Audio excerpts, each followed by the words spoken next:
If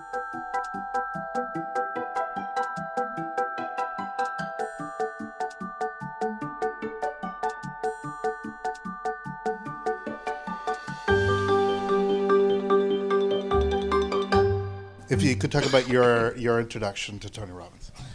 I met Tony socially in 2012. He was a fan of the Metallica film, so at a party we started talking about the Metallica film.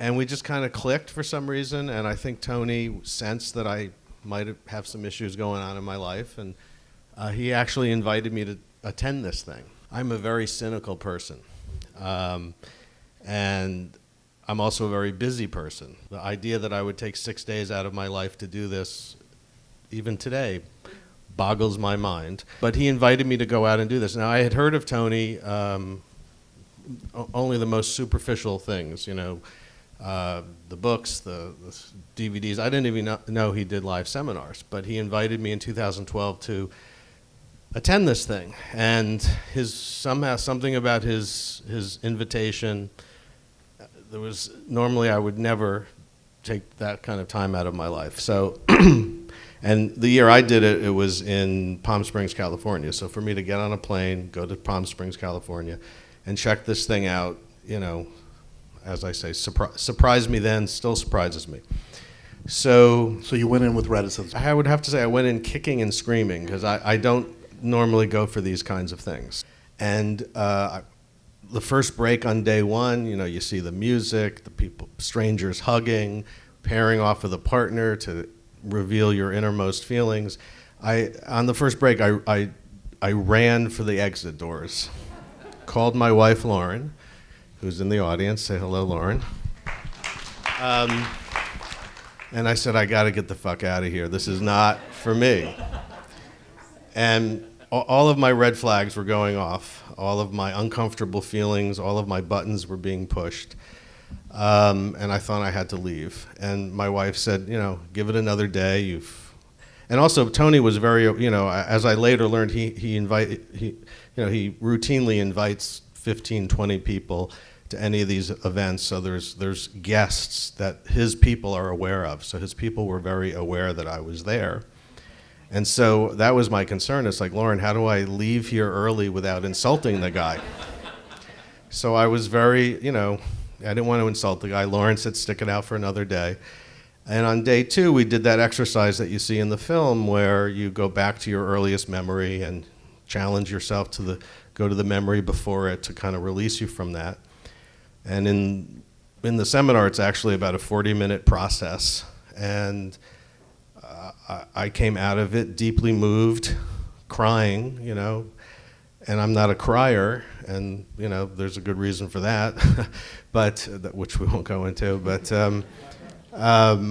you know, I can't remember the last time I felt that way. And even though there's a lot in that program that today I still am uncomfortable doing and was uncomfortable then, that was the moment where I said, there's something here. If something can make me feel this way, I'm going to stick it out. So I actually stuck it out for the 6 days and found it to be an amazingly transformational experience. As a filmmaker, what fascinated me, and that's when I reached out to Tony afterwards and I said, you know, I'd love to make a film about this. The thing that I was fascinated by was that in that room, and people, you know, I'm sure just watching it here, I've screened the film enough to know that some people think are like flipped out about it and think it's, you know, think negative things about it. Some people love it. Some people observe it more as just what other people are doing. So I've had a very wide range of reaction to the film. But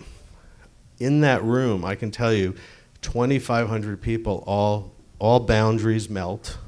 There is a spirit of positivity in that room that I have never experienced ever in my life.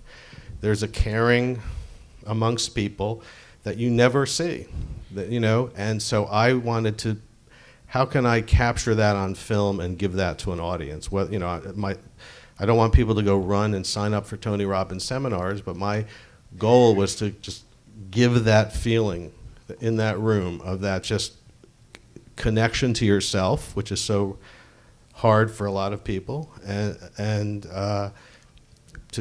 to capture that feeling that people had for one another, which Tony actually refers to it as a concert in the film.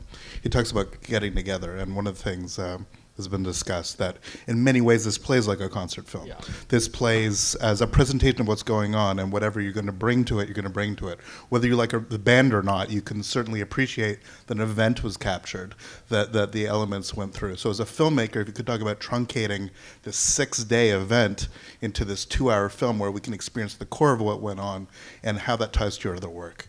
Well, the concert metaphor is very much what I view this film as. To me, it's kind of a concert, but a concert of human emotion.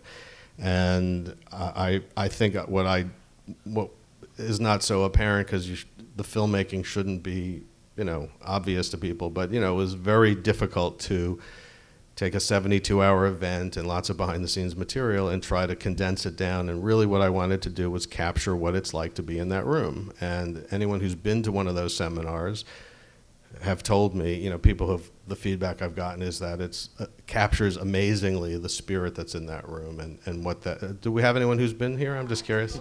Okay, all right, cool. We were at that event. Oh, really? You got it. Oh, good. All right, cool. So You guys can write on the poster quote. There we go. so I just wanted to capture what it's like to be in that room and what that event is like. And some people have been turned off by it, and some people have been really intrigued by it, and that's really. But your films at their best are exactly that. They give space to the audience to actually allow them to have that reaction. Yeah. And I think that it's possible with this film to simply see it as, for lack of a better word, a commercial for Tony Robbins' shtick.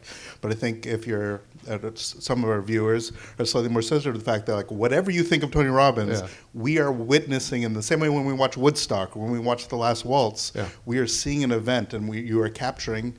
As a documentarian, an event, and you can judge the event however you like, but it is fascinating that you captured it.